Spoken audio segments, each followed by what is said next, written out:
Giving it to me will spare you a great deal of suffering. I told you. I sold it. Why would I lie? Last chance, charlatan. Where's the stone?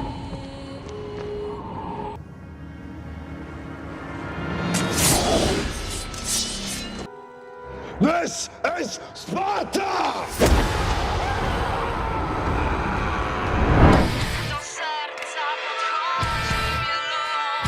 From this moment on, I'll show you the creation of the new world. Hello there, how's it going? So today we're gonna be talking about a topic that's pretty much very controversial and has been prevalent for so long in our as a species, and we have seen it a lot of times, and it is pretty much prevalent throughout, like ever since the dawn of our existence.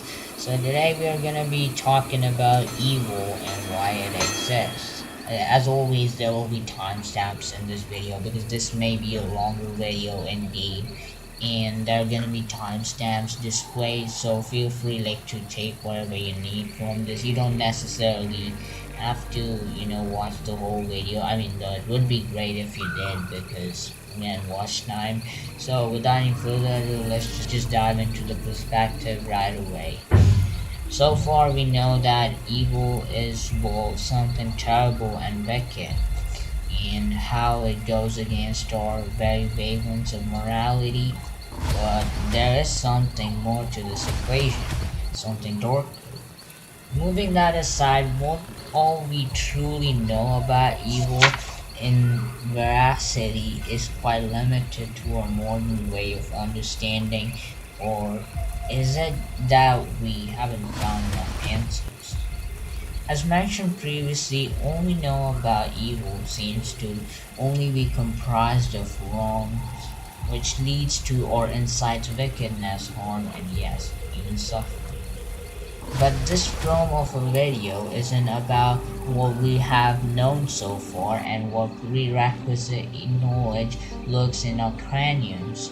Rather, it is about what we can and have to know about evil and its existence in the upcoming years.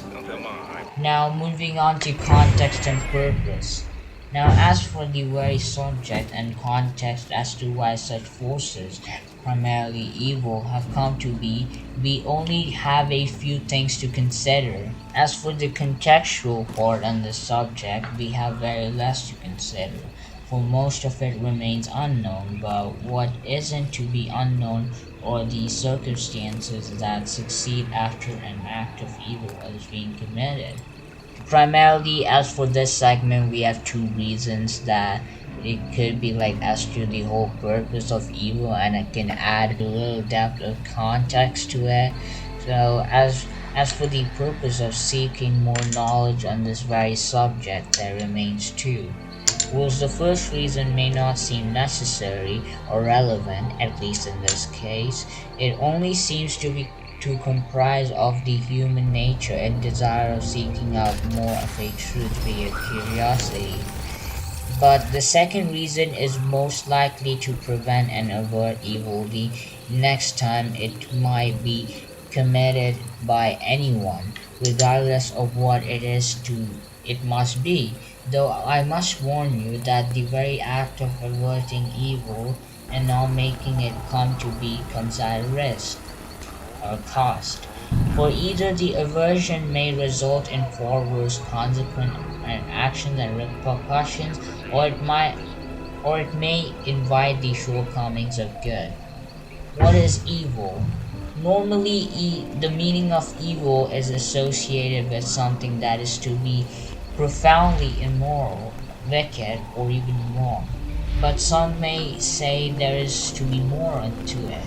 For evil doesn't just have to mean something that is to be immoral and wicked, but also means that evil can be a deed that once committed can condemn one to a darker and evil ballad of a life. And one can also say that it is always accompanied by some precedented misfortune along with suffering. Now, as for the definition, once we come to the very definition of evil, it becomes more of the known and obvious, as it begins to make sense at least to most of us.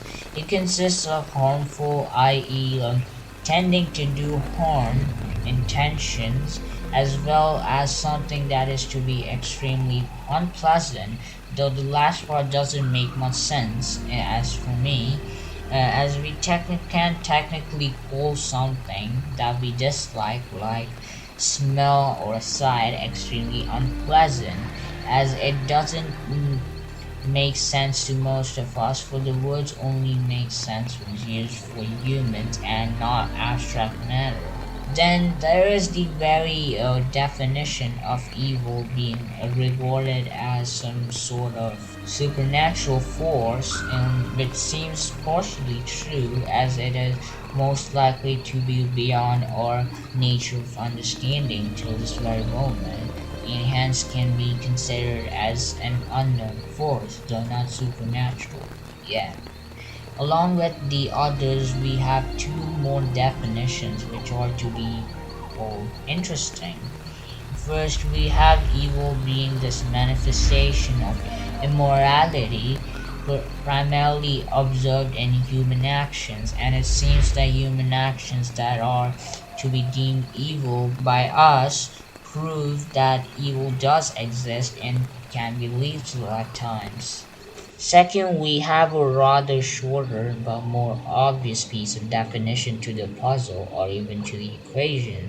It says that evil is again an harmful act and is often undesirable by all or mostly, in this case, many.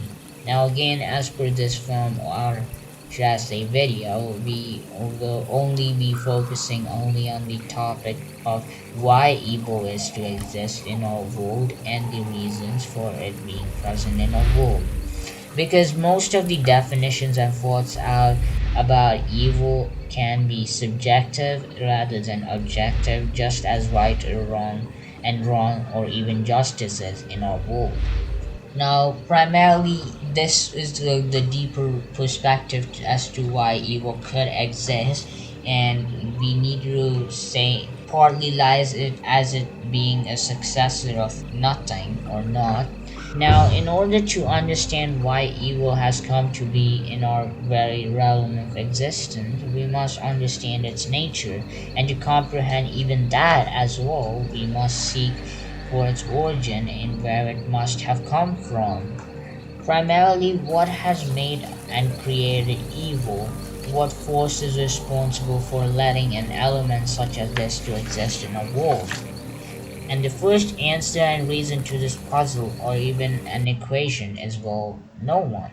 For no one made evil. Well, at least in the sense that what is making us do evil?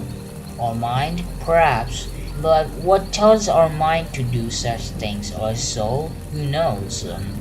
Sure, there could be precursors and instances that have come to be in the past, such as motivation and darker and traumatic experiences. But what makes that happen, and what may take it and reciprocate its effects? Well, here the answer is nothing. Nothing has most likely made us, and we have made evil come to be, whether consciously or not. And this force of naught could be, and most likely is to be responsible for such things as evil, and hence in some way or the other we could say that evil is a successor of the forces of nothingness or not, at least to this theory. Then the second part may lie in it being a successor of virtue, which is the most realistic and prevalent approach to looking at evil as a whole. Though the next question and theory may make more sense than to the previous ones, as it seems far more logical and agreeable. For in this theory there needs to be a prerequisite and pre-existing force of the opposite elements that drives and gives birth to evil. If we put Newton's law into place, this can be more plausible, provided both postulates and actions are to work. For Newton's law states that every action has an opposite reaction, like this almost everyone knows. And if we implement this pre-existing postulate into this theory, then it is to most likely make sense, and as compared to the previous one, it could be far more realistic. So we can say that there are some forces that could act, and the outcome of this unknown force's action could be evil reactions. And if we look at the scrolls of history and how it unraveled, that to lay beneath our eyes or apertures of eyes, it always seems to be that good intent is to let evil come to be, and hence evil can be a successor of virtue or good. Now reason, how could it come to be? Now as for this, there could be many reasons as to why each evil act has come to be. Considering that we have got four more variables to this equation in retrospect to the beginning, like we have two theories that say that some force has created evil and each force's action results in evil reactions. But the reason to it all can be far more perplexing and confusing than ever, and it can be countless hard to contemplate over. So, to support the reasons and questions as to what evil is evil and why does it exist, we must seek for more variables to add to the equation. Theories and arguments, the truth. Now, this basically is going to be divided into a few more parts, because again there are many theories to the puzzle, such as the prelude to the problem of evil. As we are to move on and flow on to this segment, we must remember our purpose and keep it in mind, for it will come in good use in the next few segments and probably even in the upcoming videos I am to create. And now we shall begin the search for the reasons of this element, evil's existence, and what it can mean for us now and in the future via the theories and arguments we are to have at our domain. Since most of these theories are kept and poised up by thinkers and philosophers throughout the various eras of our history, we shall start with what they have to say. But first, we must try to search for the very foundation of such theories and what things lead to such theories being formed. For at first, we have the theory poised up by most people and those that keep faith in God and other supernatural forces, such as them saying that those who are to belong to God and beside God always strive to make way and act for the right cause and thing. But due to the forces mentioned previously, the darkness is to rain terrible experiences and happenings upon them, and that they elicit upon us evil, and how evil is attracted by the good and virtuous nature of the very children of God. But again, even this explanation is to be fallible and flawed in itself, because it seems more of a exposition and superstition and like a belief that has no context and logic to it. For example, we can say that evil is most likely to be attracted to good, as the same kind of phenomenon can be seen in magnetism, like the alike attract and the like repel. For evil can also be attracted by the pre-existence of its own kind. But in veracity, people only learn to hate and elicit upon evil acts as they move on through their battles of life, or that it it is just people being curious enough to act, and some actions of theirs could be deemed wrong, bad, or even evil. Also, the people who believe in this theory of God and the forces of good and evil ultimately come to the conclusion that this arises the very problem of evil, at least from their theory. But before they come to that conclusion, they also have the reasons to say that the evil and bad they experience shapes the chaos edges of and sharp emotions as they worm their way into their grief, making them stern and stiffening them as individuals through resentment and harm.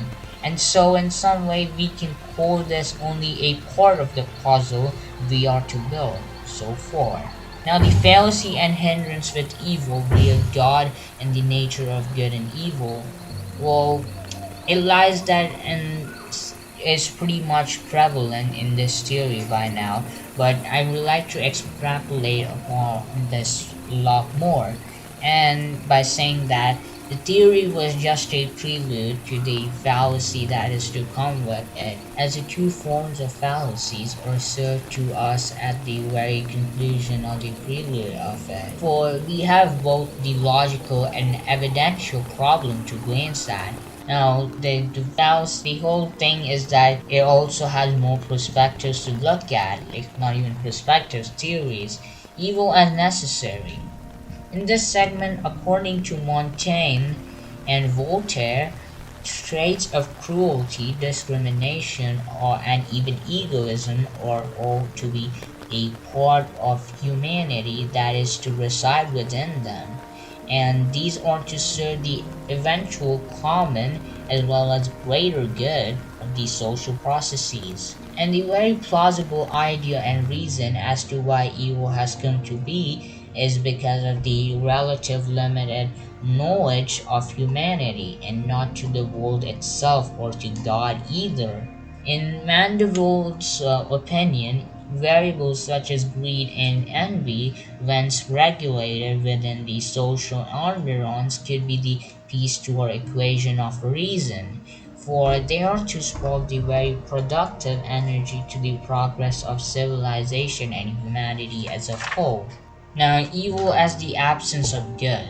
Here in this very segment, we shall discuss another theory voiced by another person, that is to suggest evil as this lapse of good. According to Plato, evil is the variable that is to come from the human failure to pay attention to the good. For where good isn't to be evil, and to be evil is to follow and settle on the place where good could be. He also had to assert that the lapse of taking action, and as well as ignorance and lapse of attention to the good, is to lead us to fall into the traps of evil. Evil does not exist. Some theories also point out the fallacies of the other theories that are to argue for evil's very existence, whilst believing in their model of evil not being an existent force in reality, just as much as gods and demons aren't. For they say that evil is just a part of the nature of being, and is therefore only limited of being a part of the whole, i.e., the good.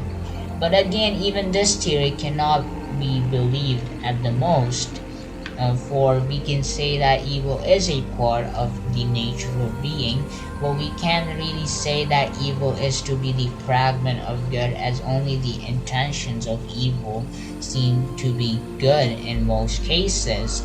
Whilst in some it is evident that evil is just a mindless force of ravaging chaos, and not a force of reason and good. So we can't say that evil does not exist, but rather we can say that evil is to exist, but is only a remnant of good, which can be noticed quite so easily, regardless of its size, small or big. Now, the origins and circumstances of how they brew acts plus outcome. The reason evil is to exist via free will. Now, partly the very reason for evil to be could be traced back to its origin in some way or form, but in most times it may not be certain. But what is to be certain is the consequences of evil as a whole can be traced to free will or freedom. As I mentioned in the previous segments, evil can only happen if a once restricted and controlled free mind acts out of one's freedom and curiosity. Keep in mind that both these words may be vital for the next few segments as well as upcoming videos. Now, freedom. But to understand the consequences and repercussions of free will and freedom, we must consider the identity of free will. Free will in nature is to allow both good and evil to come to be in the form of existence, and freedom also is to allow the potential of evil deeds becoming an act.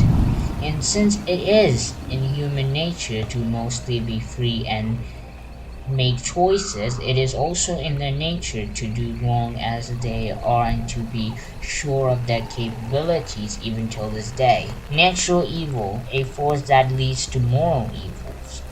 Another reason for the evil that one is to commit can be the natural evils that are to be imposed and rain upon them.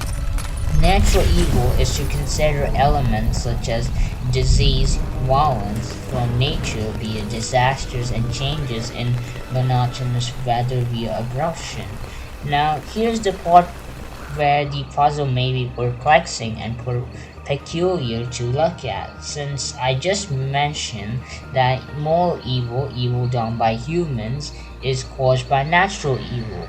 And it may be common to distinguish between moral and natural evil, but it is always rare to see that this classification can be unjustified, as both elements are part of nature. And so we can't say that all evils are to be natural. There could be truth in what could be believed and is possible.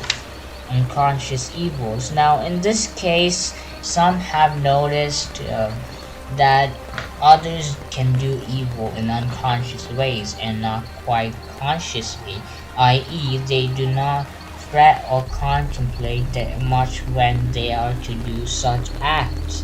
According to this theory, many people are to act in various forms of evil, and those ones that aren't to understand their very acts and them violating the rules of morality, was also thinking that they were to obey the rules and not violate as well as contradict them.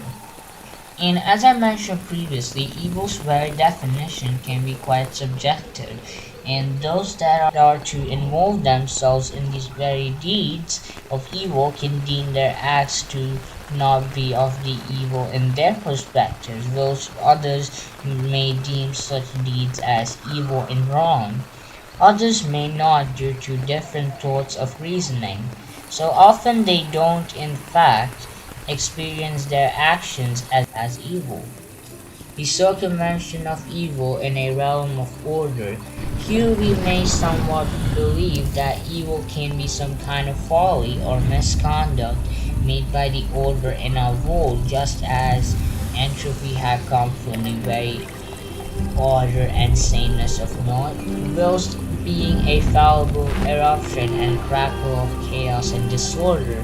For example, this scenario may connect to the unconscious evils that some are to commit, but in this case, we can't really call the action as evil.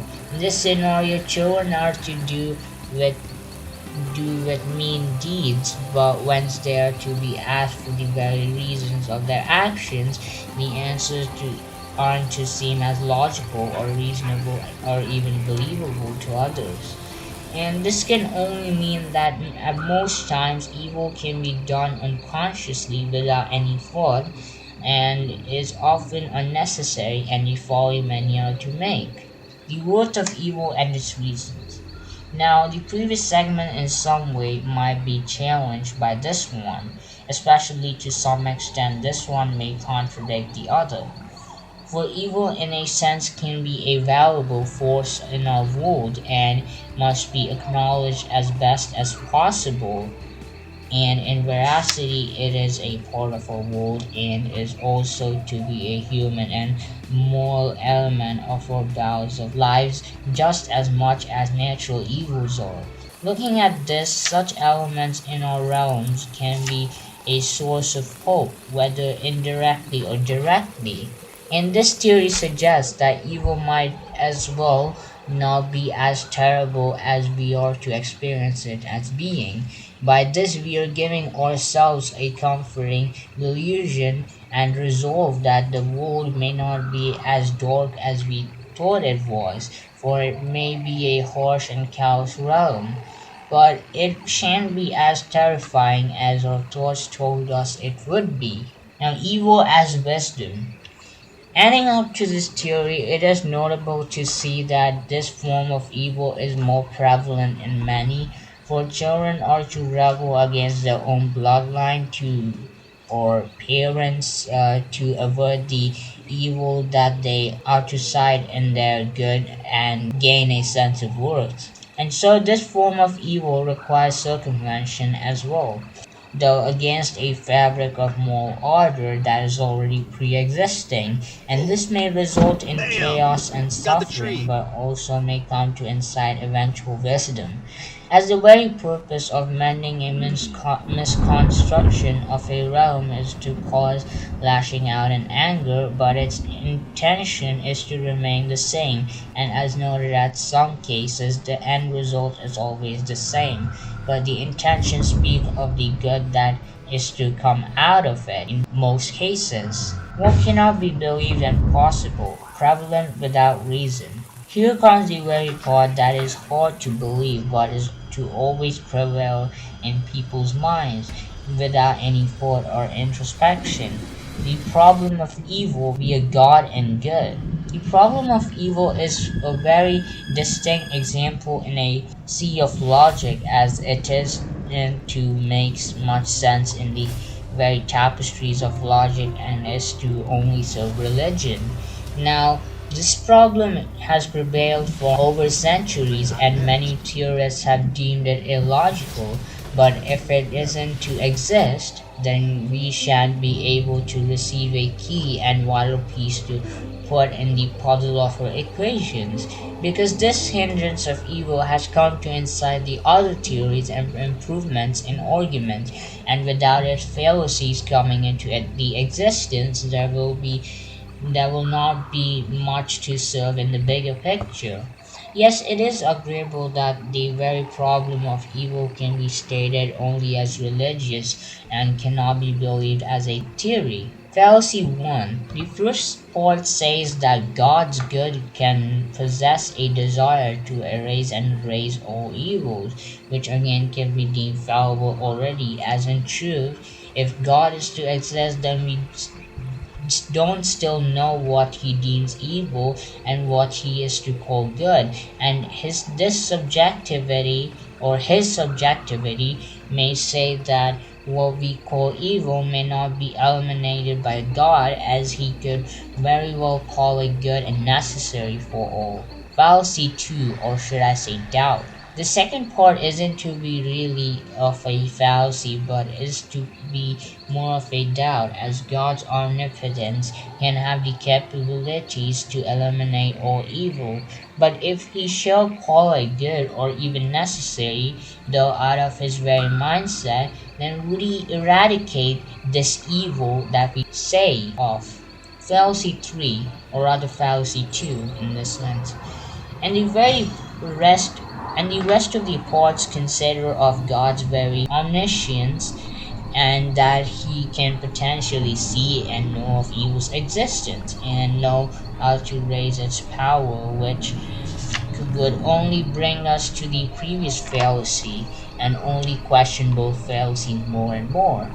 Whilst the other fallacies are to consider of God's existence and his values of good as his abilities, or of being omnipotent as well as omniscient, and it says that in the end evil may not come to exist if God is to exist. Which may not be true, for as mentioned before, God can call all evil as a necessary force, even if his values may seem to be of the good, and God might as well be either reluctant or hesitant to control forces of nature such as evil. And here, even the very theory seems to question itself and its fallacies, as in the next point, it is to contradict itself by saying that evil does not exist, and by saying that it is to conclude that God isn't to exist if things such as evil is to prevail in the end. Consequences of evil, merits, and reason, which can make one strong. As per this, evil can make one stern and succumb to the bad and even the darkness at first, but may eventually come to strengthen one. It can make one come to realize how strong it has come to be whilst confronting evil and as well as being evil. Though one cannot stay evil for too long, and evil doesn't necessarily mean absolute strength, but it makes one stiff and stronger after its consequent actions, bringing in grief and tragedy, as well as shaping one to a far better, if not greater self. It also lets one reach to its purpose, as even its will may come to the focus, whilst being of the clarity. This will let one know and seek for its goal a lot faster than it could have with only the good serving it, though such things aren't to come to existence via direction, but is to occur through recurring consequent actions and not simple and mere instances. Can bring in hopeful outcomes. Now, this brings in the worth and vitality of evil, as it may as well incite some form of manifestation of hope. For this hope can also let one act and see its goals clearly, and this may come to be from the outcomes of perhaps even the darkest of evils. But however, this hope isn't to last too long, and in order to keep us through the dark, another force of nature might as well come to rein in evil and unfortunate phenomena in order to give us the recurring hope to make us sight our desires and goals with clarity, cause, suffering, and its vitality. Here the causes are to be the underlying and rooted layer for the reasons that are to come, and to sum up the consequences. As mentioned previously, evil incites suffering, and this suffering can only come to be either outright unnecessary or just vital for us to exist as collective beings on a planetary scale. And suffering is what lets hope and the good come in from the evils that have been in the past and may come to be in the future. For example, one may come to suffer via the loss of his dear loved ones, and the tragedy would most likely come to strike into its mind, but eventually this event will let it know its worth and might as well let it learn to spend more time with its other loved ones. Eventual hope. One may come to say that suffering is to eventually mean hope for some, as they are to call upon it.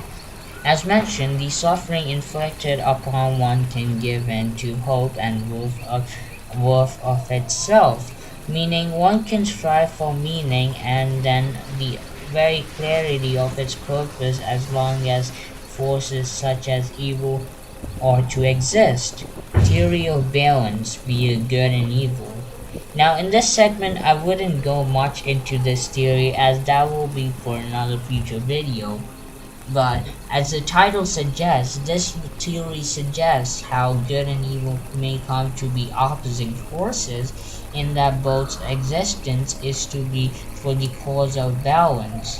Though the concept of balance is flawed and can be outright wrong, it is worth to note that things aren't to always be in a balance, and either of the or more forces can dominate each other instead of remaining in a fixed proportion.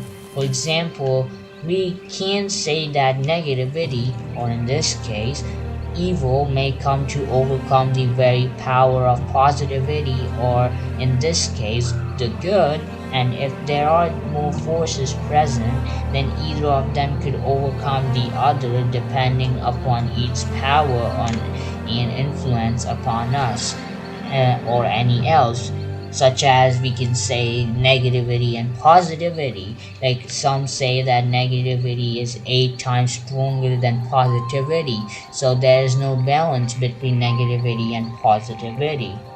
But we can always somewhat come to terms with this concept, as a lot of it is still prevalent and vital in our collective reality.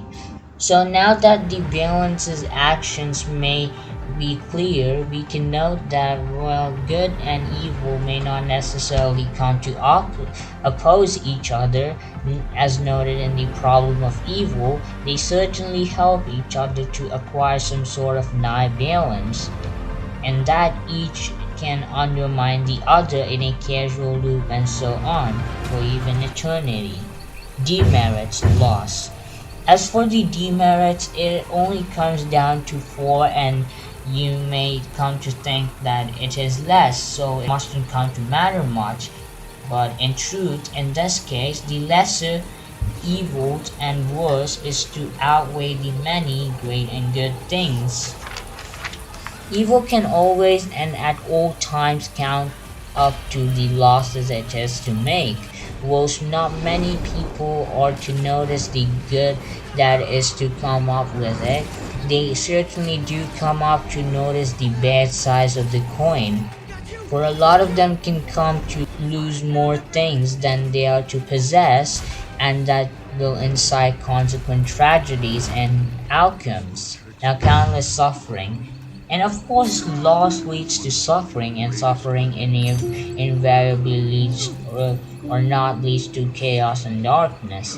As we have noted previously, evil deeds are to only make one lose things that they once had, and this is to only cause suffering. For example, you may come to lose your favorite pet in a natural evil of a cyclone, and so you will only come to suffer and grieve for the ones you had.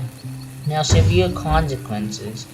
This will only come to lead to many other severe consequences for both the one who inflicts evil and the victim of the evil acts or deeds. For the one that does the evil, it is to only let others indulge in evil acts just as it did, and perhaps the others most likely will come to inflict evil upon the very one who let them do so in the first place. As for the victim of evil, it may come to either suffer for a long time, or might as well be stuck in a loop of suffering by the time another evil act is to catch up with it. Increases evil with the passage of time. In all these cycles of suffering and the consequences of evil leads to its influence being increased upon each and every moment, as the other would most likely reciprocate evil upon the pre-existence of the prerequisite evils that is to lurk and reside in our world. And the reciprocation is to increase exponentially over time, and can either come to a close or continue. But it most likely wouldn't come to close, because as we have seen throughout history, man is to only do the same actions because it is to see and learn from others practicing the actions it would eventually come to learn from. Conclusion. Does it matter? Perhaps not. And what does it mean for us? So now all we can say that in the end, evil is just a complicated subject for us to study and grasp. And yet this element is vital enough for us to last as not just humans but as living matter in the very expanse of the universe, and yet such a force as this compels and drives us far enough to do such deeds. What it could be for us? Well, evil can come to manifest in many forms that we cannot even fathom of. And as for it being worth meaning, the answer is always going to be either yes or no, depending at what perspective you look at or glance from. As for a being who has lived life with meaning and gives each instance in his ballad of life meaning, it is to give such a cruel, foul, and dark force of nature meaning, regardless of it being worthy of existence. And as for a being who has sought for meaning in the past and has only come to reach upon the very meaninglessness of naught, i.e., nihilism, such force isn't to exist from its dull perspective, and so it couldn't come to suggest and deliver its meaning, as it could call evil just as another action that is there, and it could neither believe in good nor evil. And so, at times, things such as evil or good cannot mean anything for it or even to us at some point in life. A purpose of naught. It is also worth noting that for us, life is to only mean living for a cause or a reason to strive for a greater purpose. Now, improbable purpose and nature. And so, as mortals, we cannot possibly fathom for the purposes and motivations of evil, since evil is a natural force in our existence and doesn't possess any form of complete consciousness, though we can always try to seek for its cause and reasons but not its purpose, because as I mentioned previously, we will only reach naught, because ultimately we will only come to reach naught, which could only lead to either confusion or nihilistic thoughts as mentioned before. Verdict. Why it is to be guilty. Now, if we are to take the very path ahead from the meaning of evil, we would only come to deem it foul and cruel and worthless, and hence it could be deemed guilty. It can be deemed guilty for its crimes against existence as a whole and for causing direct destruction and chaos amongst them. And I already did make the reason clear enough in this video. Why it is to be necessary and therefore isn't guilty. By now it is already clear that evil is an unnecessary force, is indeed an unnecessary force, but one may make a fatal mistake to consider half the tapestry and not most of it. By this I am to convey that a lot of us would make a brutal mistake slash folly if we only consider evil as unnecessary and not something more than that. While evil may come to be guilty at most aspects, it certainly at times may also not be of the guilty. As mentioned previously, evil gives us hope and purpose and as well as meaning, and so some acts of evil may come to be of the necessary. Now, opinions and dissents. In the end, a lot of us would have various opinions and dissents as well as discourses on evil, and I would like to certainly know so in the comments below, for there may be a lot of opinions and circulating around and regarding evil, such as its existence is meaning for us as sentient beings. Now, of course, we can, take so many certain countless perspectives and dissents, like how, like many people think regarding evil, like what it really is and what they believe its origin to be. Now, of course, this whole again, this video isn't really the truth. It's only part of the tapestry in the end because we haven't seen the full tapestry, and it's just kind of hard to grasp the whole the concept as a whole. And so there are a lot of perspectives and arguments on evil, which I would like to make a follow-up video on, depends if I could, on the existence of evil as a whole, like why did this exist, though it wouldn't be a complete look to the tapestry. So maybe in the follow-up video we will most likely explore the nature and concepts of evil and each theory that is poised up. And this video just only mentioned a few of the pieces to the puzzle and not the complete ones. So in the end, it was still great to know all of this. And let me know what you think in the comments below about this whole thing. And speaking of comments, if you enjoyed this video, you can give it a like. If you didn't, then dislike is also fine. But also, you can share this video through your whoever you can, and to increase its reach and wide influence. I'm not sure about the influence part though. And as well as you can subscribe for more videos and click on the bell icon to receive more videos, though I don't mostly upload a month or every month. Sometimes it takes 2 months, but again, that's because I have 3 channels. But you can always try like you in order to receive more videos, because in the future I'm still planning to continue like the whole thing and not just stop at some point, at least for now. Yeah, that's it. I'm gonna see you guys soon, and in some other time, see you in another reality. Peace out.